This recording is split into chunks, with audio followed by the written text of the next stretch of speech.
How much do you think a pc8000 cost? The Komatsu pc8000 is a giant mining excavator available in both backhoe and front shovel configurations.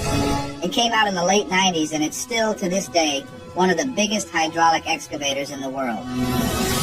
With an operating weight of 829 metric tons, or 1.8 million pounds, the pc8000 can be equipped with a bucket of 55 cubic yards, or 42 cubic meters, of maximum capacity.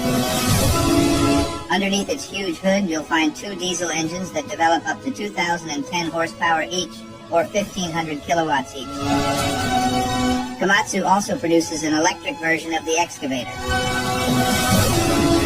So now the question is, how much does a machine like this cost? In 2023, the average price for a Komatsu pc8000 is just about $9.5 million US. It's time to save up, guys.